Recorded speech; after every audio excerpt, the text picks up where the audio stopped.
Hello friend, कैसे हैं आप सभी लोग। आप लोगों की तैयारी कैसी चल रही है।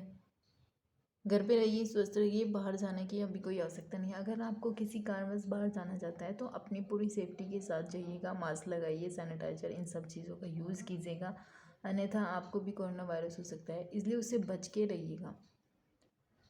ठीक है। और जिन लोगों को भी ये लग रहा है कि उनकी पढ़ाई नहीं हो रही है तो यहाँ पे अब लोग पूरा कोर्स कराया जाएगा आप लोगों के लिए स्पेशल। यहाँ पे स्पेशल पूरे कोर्स के लिए आप लोगों के पास सी टेट है, यूपी टेट है।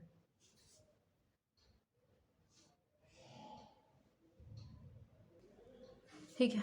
आप लोग को यहाँ पे special C TET, UP TET और आपके लिए जो एसआई की हिंदी है वो सारी यहाँ पे कराई जाएंगी। ये इसके लिए आपको पूरा कोर्स है यहाँ पे। उसके बाद जो जिस लोगों को भी अपना फुल कोर्स करना है सी टेट, यूपी टेट के लिए, वो हमें इसी यूट्यूब चैनल पे, जो हमारा चैनल है, इसी पे आप हमें कमेंट कीजिएगा। आप लोगों को सारी डिटेल हम अपने आप ही प्रोवाइड करा देंगे कि आपको किस तरीके से और कितनी फ़ीस के द्वारा आप लोगों को पढ़ाया जाएगा। ठीक है। तो इसलिए आप लोग टेंशन मत लीजिएगा कि आप लोग की एसआई की हिंदी नहीं हो रही है या फिर यूपी टेट का इंग्लिश का ग्रामर, हिंदी ग्रामर, ये सारी चीज़ नहीं हो रही है। ये सारी चीज़ आप लोगों को एक साथ मिलेगी क्योंकि स्पेशल है आपका सी टेट, यूपी टेट। ठीक है। आज हम स्टार्ट कर रहे हैं अपना मराठा साम्राज्य। इससे पहले आप लोगों को सारे सूफी संत, सिख धर्म, जितने भी इस तरीके से आपके संप्रदाय थे वो भी सारी चीज़ करा दी थी। नहीं, आप लोग वहाँ पे जाके जो प्ले लिस्ट है वहाँ पे आप लोग पढ़ सकते हैं। आधे से ज़्यादा हिस्ट्री कंप्लीट करा चुके हैं और आपका मराठा के बाद फिर आपका आधुनिक भारत स्टार्ट होने वाला है। लेकिन इससे पहले आप लोगों को या तो सारे एमसीक्यू क्वेश्चन मिल जाएंगे और उसके साथ आपको ज्योग्राफी या फिर पॉलिटी, ये दो सब्जेक्ट स्टार्ट हो जाएंगे। साथ में जनरल ग्रामर भी स्टार्ट हो चुका है, जो आपका यूपी टेट में या फिर सी टेट में, इस तरीके से जो टेट वाले पेपर होते हैं उसमें आप लोगों के लिए बेनिफिट्स होगा वो इंग्लिश का ग्रामर।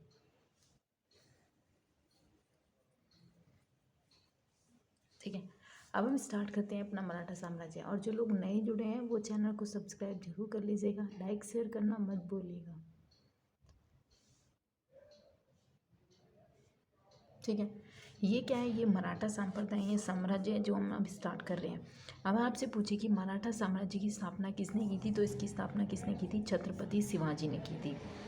उसके बाद शिवाजी का जन्म, अगर आपसे पूछेगा कि शिवाजी का जन्म हुआ था 1627 ईस्वी में। ठीक है। अगर आपसे पूछे कि शिवाजी का जन्म कहाँ हुआ था, तो शिवाजी का जन्म हुआ था 1627 ईस्वी शिवनेर, पूना में पड़ता है, ये शिवनेर नामक स्थान पे हुआ था। इसके पिता की बात करें तो इसके पिता कौन थे, शाहजी भोसले थे और माँ का नाम था जीजाबाई। और इसके पिता की मृत्यु हो जाती है, फिर उसके बाद इसकी माँ ही जीजाबाई ही क्या करती है, इसका लालन पोषण करती है। इसलिए कहा जाता है कि इस शिवाजी के जो व्यक्तित्व है उस पर सबसे ज़्यादा प्रभाव उसकी माँ का पड़ा। ठीक है। अगर आपसे पूछिए कि इसका शिवाजी का गुरु या संरक्षण कौन था, उसका नाम था दादाजी कोंडदेव। ये इसका गुरु था, संरक्षण था, संरक्षण करता था। ये इसका मतलब संरक्षक था, यानी कि इसकी ये सेवा पाठ में, इसी के अंडर में ये क्या हुआ, इसका पास पोषण हुआ। उसके बाद अगर आपसे पूछे कि इसका आध्यात्मिक गुरु कौन था, इसका आध्यात्मिक गुरु कौन था, स्वामी रामदास, जिसने इसे समाज की, सोसाइटी की, इस तरीके से नैतिक भावनाएं, नैतिक विचार, इस तरीके से जो भी चीज़ें सिखाई वो सारी की सारी किसने, स्वामी रामदास ने सिखाई। ठीक है। जैसे राष्ट्र के प्रति प्रेम की भावना, धर्म की रक्षा करना, इस तरीके की जो भावनाएं होती है, प्रेरणाएं होती है, वो सारे इसके आध्यात्मिक गुरु रामदास ने इसको सिखाई थी। उसके बाद शिवाजी की मृत शादी हो जाती है, किससे होती है, 1640 ईस्वी में सई बाई के साथ इसकी शादी हो जाती है। फिर यहाँ से क्या करता है कि शिवाजी को क्या कहता है कि पूना की जागीर प्रदान कर इसके पिता शाहजी बीजापुर रियासत में नौकरी करने के लिए चले जाते हैं, जो शाहजी होते हैं। ठीक है। फिर ये क्या करता है कि जब सबसे पहले अधिकार किस पर करता है, अगर आप इस तरीके से भी, क्योंकि क्वेश्चन पूछे जाते हैं कि इसने सबसे पहला अधिकार किस पे किया और सबसे अंतिम अधिकार किस पे किया। इसने सबसे पहला अधिकार किया था किस पर, इस पर किया था कि शिवाजी ने सर्वप्रथम बीजापुर का जो तोरण था, यहाँ आप देखे होंगे सबसे पहले इसने इस पर ही अधिकार किया था। बीजापुर का जो तोरण क्षेत्र था उस पर 1646 ईस्वी में इसने इस पर आधिपत्य कर लिया था, अधिकार कर लिया था। ये जीत गए थे। ये पहाड़ी किले पर थी ये तोरण, उसको जीत लिया था 1646 ईस्वी में।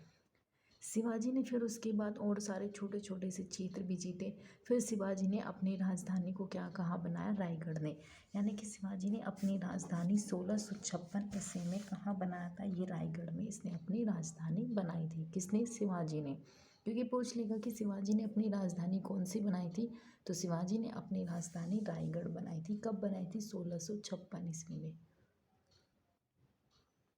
ठीक है। फिर उसके बाद क्या होता है कि शिवाजी को दबाने के लिए यहाँ पे कौन आता है, 1659 इसमें बीजापुर का होता है ये अफजल खां। अफजल खां या इसका सेनापति होता है, बीजापुर के शासक का सेनापति को क्या किया जाता है, उसको भेजा जाता है ताकि वो शिवाजी का दमन कर दे, यानी कि उसे मारने के लिए यहाँ पे भेजा जाता है। किसको, यहाँ अफजल खां को। बीजापुर के जो शासक होते हैं वो सेनापति, यानी कि उसका जो सेनापति होते हैं अफजल खां, उसे दबाने के लिए, उसे मारने के लिए भेजता है। वो उसे कहता है कि जब जैसे ही वो तुमसे निहत्थे मिलने के लिए आएगा और तुम भी इसी तरीके से जाओगे, जब वो तुम्हारे गले मिलेगा तो उसी के टाइम तुम्हें उसे मारना होगा। तो इस चीज़ के बारे में फिर शिवाजी को भी पता चल जाता है कि वो तुमसे किसी भी प्रकार का मेल या मित्रता की भावना से नहीं आ रहा है, तुम्हें वहाँ से मारने या तुम्हें दबाने के लिए आ रहा है। फिर उसके बाद वो क्या करता है, वो भी पूरी तकनीक यानी कि पूरी सुविधा के साथ जाता है। वो अपने साथ कोई हथियार यूज़ करके नहीं जाता, लेकिन अपने कपड़े और अपना जो मुकुट होता है वो लोहे के किसी धातु के बने हुए होते हैं।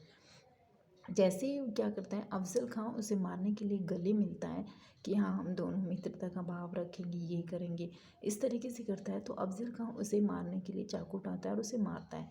लेकिन वो तो कपड़े धातु के बने होते हैं जिसकी वजह से वो बच जाता है। फिर उसके जो आसपास और भी व्यक्ति होते हैं वो उसके सिर पर भी वार करते हैं, फिर वहाँ से बच जाता है। और इसी के कारण ही फिर यहाँ पे जब शिवाजी होता है फिर शिवाजी ही अफजल खां को मार देता है यहाँ पे। ठीक है। अब फिर शिवाजी क्या करता है कि शिवाजी के साथ यहाँ पे शिवाजी और जयसिंह के बीच में एक संधि हो जाती है 1665 ईस्वी में। ये संधि कैसे होती है, क्योंकि 1663 ईस्वी में ये क्या करता है, सूरत को जीत लेता है। ठीक है। यानी कि यहाँ पे क्या करता है, जो शिवाजी होता है, मराठा छत्रपति शिवाजी होता है, वो सूरत पे जाकर हमला कर देता है और वहाँ से इसको लूट लाता है सूरत को। इसके कारण ही औरंगजेब को ये बहुत गुस्सा आता है कि शिवाजी जैसा व्यक्ति सूरत को लूट गया। तो वो क्या करता है कि फिर यहाँ पे इन दोनों के बीच में संधि हो जाती है इस तरीके से कि ये नहीं हो सकता। फिर इन दोनों के बीच में संधि होती है 1665 ईस्वी में। ये जयसिंह आता है और शिवाजी, इन दोनों की जो संधि होती है वो कौन सी होती है, पुरंदर। पुरंदर क्या करता है, जो शिवाजी होता है वो अपने आधे किले जयसिंह को दे देता है और आधे किले अपने पास रखता है।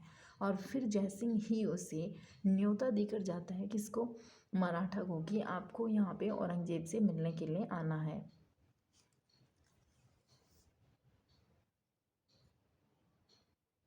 ठीक है। क्योंकि शिवाजी ने क्या किया था, औरंगजेब ने क्या किया, औरंगजेब ने शिवाजी की शक्ति को ही, यानी कि उसको लग रहा था कि ये व्यक्ति बहुत ज़्यादा पावरफुल है, इसकी शक्तियाँ बढ़ती जा रही है, उसकी शक्तियों को दबाने के लिए उसने क्या किया, अपना मामा था औरंगजेब का शाइस्ता खां और अपने पुत्र शहजादा जो उसका मुअज्जम था, और साथ में यहाँ पे आमेर का जो राजा था जयसिंह, उसके साथ जयसिंह के साथ महाबत खां, बहादुर खां, दिलेर खां को भेजा था।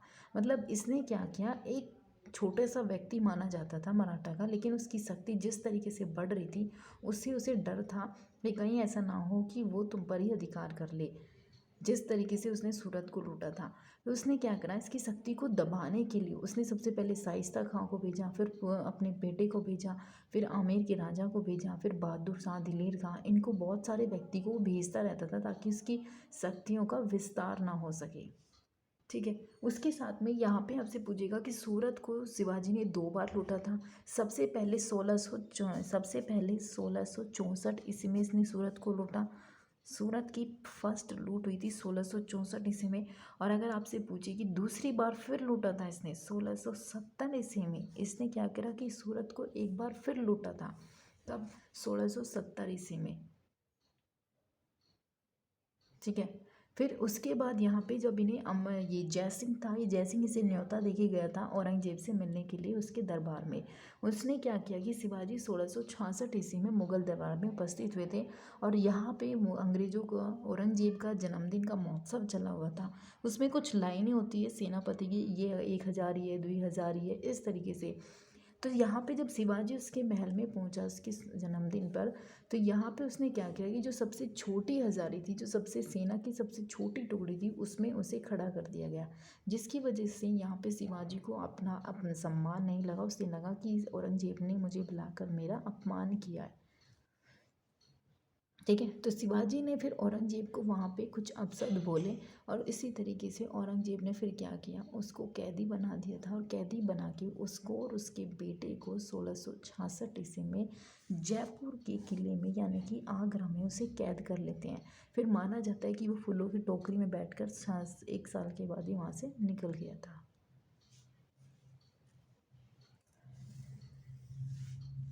ठीक है, फिर उसके बाद क्या हुआ कि 1666 ईस्वी में ये वाराणसी का कौन था, काशी का एक व्यक्ति था, ब्राह्मण था, विद्वान था, गंगा भट्ट। इसी ने इसका राज्याभिषेक किया था 1674 ईस्वी में। और 1670 ईस्वी में इसने सूरत को दूसरी बार भी लूटा था। और 1674 ईस्वी में शिवाजी का राज्याभिषेक होता है। जो व्यक्ति कौन आता है, ये एक ब्राह्मण होता है, गंगा भट्ट, ये इसका क्या करता है, राज्याभिषेक कराता है। क्योंकि बहुत सारे व्यक्ति ये कह रहे थे कि ये छत्रपति नहीं है, लेकिन यहाँ पे जब काशी का ये बहुत प्रसिद्ध विद्वान होता है, ये इसका नाम रख के जाता है कि ये छत्रपति शिवाजी है और इसी के नाम से ये जाना जाता है। ठीक है, अब हम बात करते हैं शिवाजी के यहाँ पे कुछ अष्ट प्रधान थे। क्योंकि इससे पहले जब हमने कृष्णदेव राय यानी कि उस वंश के बारे में बात की थी, कृष्णदेव राय के बारे में बात की, तो उसके काल में कौन थे, अष्ट दिग्गज थे। अष्ट दिग्गज का मतलब था 8 तेलुगु कवि। खुद एक प्रसिद्ध विद्वान होने के साथ साथ वो फिर भी क्या था, एक प्रसिद्ध विद्वान था।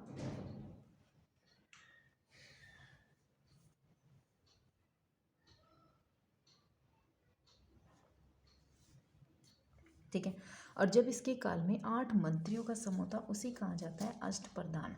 ये इसके काल में 8 मंत्रियों का एक समूह था, जिसमें सबसे पहले कौन था, पेशवा। पेशवा एक राजा की तरह कार्य करते थे, प्रधानमंत्री की तरह कार्य करते थे कि कभी शिवाजी को बाहर जाना था या फिर युद्ध लड़ना हो और उस टाइम पे कुछ ऐसे कार्य करने पड़े कि वहाँ पे शिवाजी का होना जरूरी था। तो इन्होंने क्या करा, पेशवा को पद निर्धारित कर दिया कि राजा की तरह, एक प्रधानमंत्री की तरह वो कार्य करेंगे। ठीक है, फिर उनका दूसरा आया था अमात्य। अमात्य क्या था, एक वित्त मंत्री की तरह कार्य करते हैं। जितना भी इसका लेखा जोखा होता है वित्त का, उसको सारा का सारा कार्य किसके हाथ में था, अमात्य। फिर उसके बाद आते हैं सचिव। फिर उसके बाद कौन आता है, सुमंत। सुमंत कौन होते हैं, विदेश मंत्री होते हैं। विदेश क्या होते हैं, जितने भी विदेशों से कार्य होते थे, आना जाना, लेखा जोखा, जितने भी बाहर के कार्य होते थे, वो सारे के सारे सुमंत करते थे। फिर उसके बाद आते हैं सराय ए नौबत। सराय ए नौबत कौन थे, सेनापति थे, न्यायाधीश थे, ये न्याय करने का कार्य करते थे। उसके बाद जो सदर थे वो पंडित थे और मंत्री कौन थे, ये फिर सारे बच गए यहाँ पे मंत्री।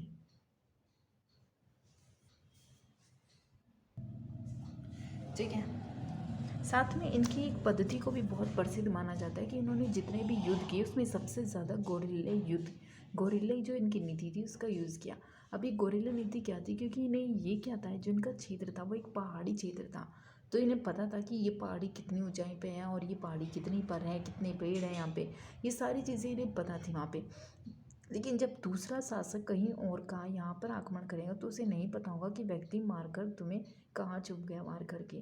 तो ये क्या थी, इस तरीके से गोरिल्ला नीति थी। ये पहाड़ियों के पीछे, पेड़ों के पीछे इस तरीके से वहाँ पे वार करते थे। साथ में शिवाजी ने 2 कर भी स्टार्ट किए थे, एक था चौथ, एक था सरदेशमुखी। चौथ था 1/4 हिस्से पे, सरदेशमुखी था 1/10 हिस्से पे। ये 2 कर बहुत फेमस है, इसके चौथ कर और सरदेशमुखी। ये इसकी कर व्यवस्था थी जो कि शिवाजी ने लागू की थी। उसके बाद शिवाजी ने हिंदू पद पातशाही का प्रचार भी किया था। किसका किया था, पातशाही का। इसका क्या किया था, इन्होंने प्रचार भी किया था। ये भी बहुत इंपॉर्टेंट है। उसके बाद इनकी गोरिल्ला युद्ध की विशेष बहुत फेमस मानी जाती है, इनकी गोरिल्ला की जो नीति थी।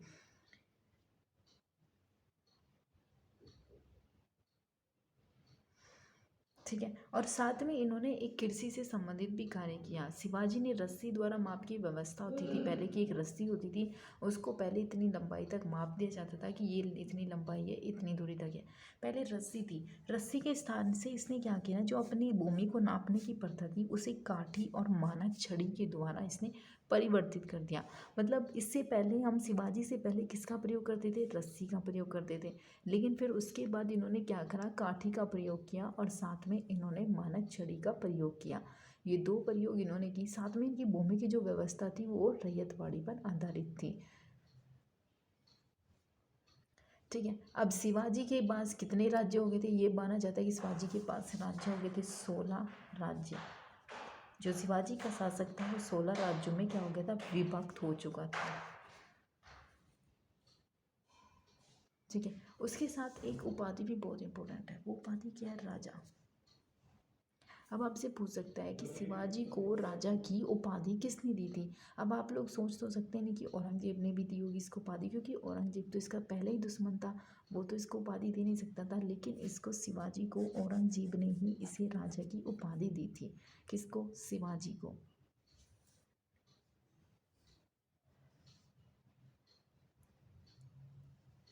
ठीक है। अब यहाँ पे क्या हो जाता है, शिवाजी की मृत्यु हो जाती है। शिवाजी की मृत्यु हो जाती है 1680 ईस्वी में। और फिर उसका बेटा गद्दी पर बैठता है, नाजाराम।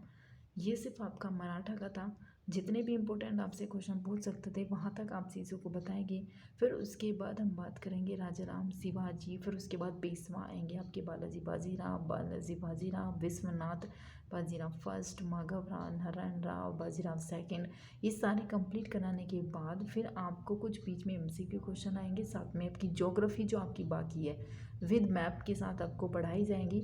साथ में आपको जितने भी फिर उसके बाद आपको क्या पढ़ाएंगे, आधुनिक भारत पढ़ाएंगे, क्योंकि आधुनिक भारत से बहुत ज़्यादा क्वेश्चन पूछे जाते हैं और थोड़ा सा ज़्यादा इम्पोर्टेंट है आपकी प्राचीन से मध्यकालीन से। ठीक है। तो इसलिए लाइक शेयर सब्सक्राइब ज़रूर कीजिएगा, ज़्यादा से ज़्यादा लोग इसे सब्सक्राइब ज़रूर कीजिएगा।